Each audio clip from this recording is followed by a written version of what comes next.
ቴዲ አፍሮ ማለት ምንድነው? አባትህ ካሳሁን ነው። ከዚህ እንጀምር። እንግዲህ ቴዲ ካሳሁን ነው የኔ ስም። የአባቴ ስም ካሳሁን ገርማሞ ነው። ቴዲ አፍሮ የሚለው ነገር የመጣው ከስሜ ጋር በተገናኘ ያንን እንትን ያሰጠኝ የምሰራበት ወይ የምጫወትበት ባንድ አፍሮ ሳውንድ ባንድ ይባላል እና ከዛ ጋር ተያይዞ ነው ቅጽል ስም ሆኖ የወጣው ማለት ነው። ከዛ ጊዜ በኋላ ቴዲ አፍሮ ሆንክ። እኛም ካሁን በኋላ ቴዲ አፍሮ ነው የምንለው። ቴዲ ብዙ ዘፈኖችን አሁን በቅርብ አውጥተሃል።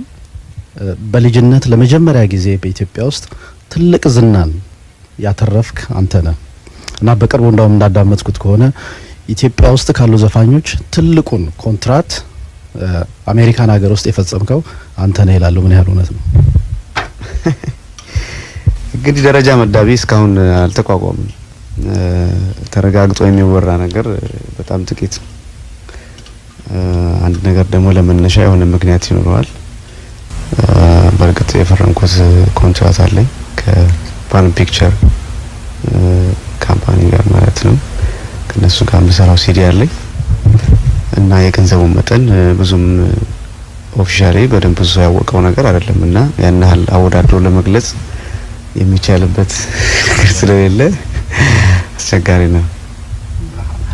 በሌላ በኩል ዘፈኖች ላይ ስትጫወት እኔ አባትህን አውቀዋለሁ፣ ግጥም እንደሚደርስ ሰማለሁና የሱ ግጥም አንተ የተጫወትከው ዘፈን ላይ አለ? እኔ የተጫወትኩት ዘፈን ላይ የለም የአባቴ ግጥም።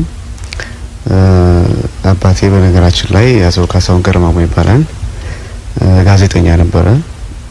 ቀደም ባለ ጊዜ ደግሞ የመድረክ መሪ ነበረ። ለሂሩት በቀለ የተወሰኑ ዘፈኖች እንደሰጣ ታውቃለሁ። እንደ አጋጣሚ ሆኖ ደግሞ ሙዚቃ ላይ እንድገፋበት ብዙ ደስተኛ አልነበረም እሱ። ምክንያቱም ብዙ ጊዜ ሙዚቃ ህይወት እሱ በሚያውቀው ልምድ ለብዙ ነገር የተጋለጠ ህይወት ስለሆነ እሱ በፈቀደው መንገድና እሱ በመረጠልኝ ነገር ስላልሄድኩኝ ደስተኛ አልነበረም እና ብዙም እንዲህ አይነት ነገሮች ዲስከስ ለማድረግ ጭራሽ ግጥምና ዜማ ለመቀባበል የሚችልበት ድፍረት አልነበረኝም፣ በጣም ስለማከብረው ማለት ነው። እንደ አጋጣሚ እሱ ካረፈ በኋላ ነው እኔም ካሴት ያወጣሁት እና ያን ይመስላል።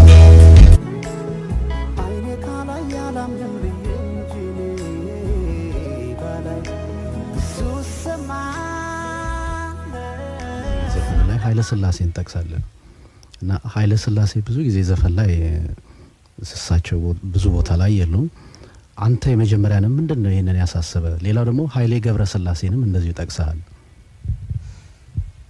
ኃይለ ሥላሴ የመጀመሪያው ነው አይደለም። በርግጥ ነው አይደበበም በዘፈን ውስጥ ጠቅሶ ዘፍኗል። ይሳቅ ኃይለ ሥላሴ የሚባል ደግሞ እሳቸው ያሳደጉት አሮን ነው የት እንዳገር እንደሚኖር አንድ ካሴት ሰርቶ እንደነበር አውቃለሁ። የኔ መነሻ ደግሞ እነሱም አይደሉ። የተነሳውበትም አቅጣጫ የኔ የተለየ ነው። አፍሪካዊነት ያለው በአፍሪካ ዙሪያ በአለም ዙሪያ ያደረጉትን አስተዋጽኦ ማለት ከድሮ በሳቸው ጊዜ ከነበሩ መሪዎች ጋር እነ ኳሚ ንክሩማ፣ ቡፌት በዋኜ፣ ጆሞ ኬንያታ እነዚህን ሰዎች አጣቅሽ አንድ ላይ ሌላ መልክ ይዤ ነው የቀረብኩት። ብዙ ጊዜ ያለፉ መሪዎችን በመውቀስ ነው ባህል ያለን። ያለፉ መሪዎች በጥሩ ነገራቸው ሲደነቁ፣ ባጠፉት ነገር ደግሞ የጥላቻ ስድብ ሳይሆን የመማሪያ ስድብ ነው እየሰደብን መማማር ያለብን። ስለዚህ ደካማ ጎን አላቸው፣ ጥሩ ጎን አላቸው። ስለ ደካማው ከልጅነት የጀምሮ እኔ ስወለድ በደርግ ጊዜ ነው የተወለድኩት። እስካሁን ድረስ ጥሩ ነገር እየሰማሁ አላደኩም። ጥሩ ያልሆነው ነገራቸው በቃኝ። አሁን ጥሩ የሆነው ነገራቸውን ደግሞ እስቲ ማቀው ልሞክር ብዬ ነው።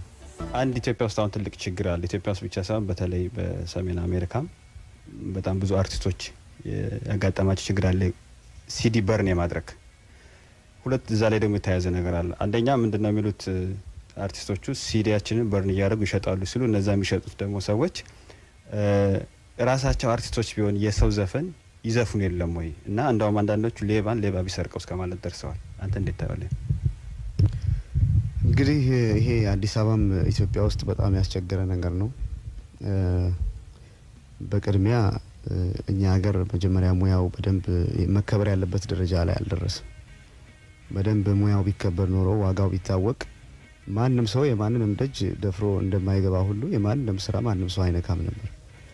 የፈጠራ ስራ በፍትሐ ብሔር ህግ ግምቱ የማይታወቅ ዋጋው ያልተተመነ ይላል።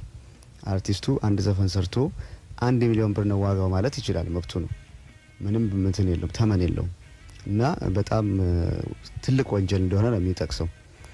ነገር ግን እኛ ሀገር አንድ ገበያ ውስጥ አንድ ጄሪካን የ5 ብር ጄሪካን የሰረቀ ሰው ፖሊሱም ህዝቡም አሳዶ ብሎ ነው የሚይዘው።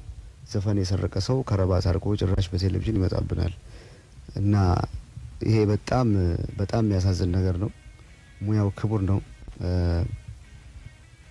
እኛ አባቶቻችን ድሮ አረጎራው ባይሉ ኖሮ አድዋ ላይ ድል አይመጣም ነበር። ዘፈን ትልቅ አስተዋጽኦ አለው።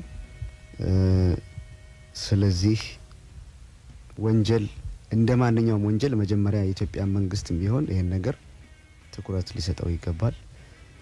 እዚህም ሀገር ደግሞ ያሉ ኢትዮጵያን ወንድሞቻችን እህቶቻችን ወንጀል እንደሆነ ይሄን ነገር መጀመሪያ ሁሉም ሰው በውስጡ አስቀምጦ ቢያንስ ትክክለኛውን ነገር ለመምረጥ የራሱን ፈቃደኝነት ቢያሳይ ጥሩ ነው።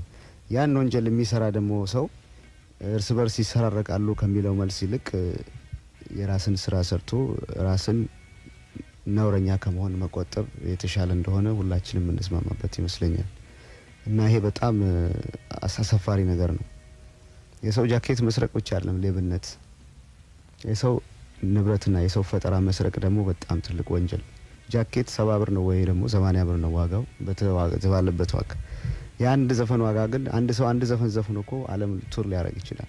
በአንድ ዘፈን ትልቅ ሰው ይሆናል አንድ ሰው እና ግምቱ በጣም ወሰን የለውም እና እንዲደፍሩ የሚያደርጋቸው አለማወቅ። ሰደበን ካሉ ይቅርታ እንዲያደርጉልኝ ጠይቃቸዋለሁ። ከዚህ ውጭ ሙያ ሌላ ይኑር ብትባል ወይንም ደግሞ በዛ ሙያ ውስጥ ኑር ብትባል ምን አይነት ሙያ ትመርጣለህ? ሌላ ምንም አልመርጥም። ለመሆን አልፈልግም።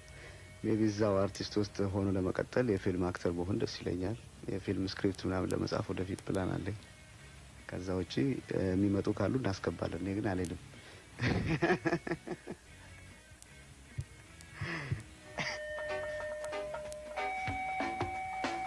በተዘዋወርክባቸው በተለያዩ ከኢትዮጵያ ውጪ የሆኑ ሀገሮች ኢትዮጵያ ውስጥ ሊሆን ይችላል፣ እንደው ያስደነቀ ነገር አለ?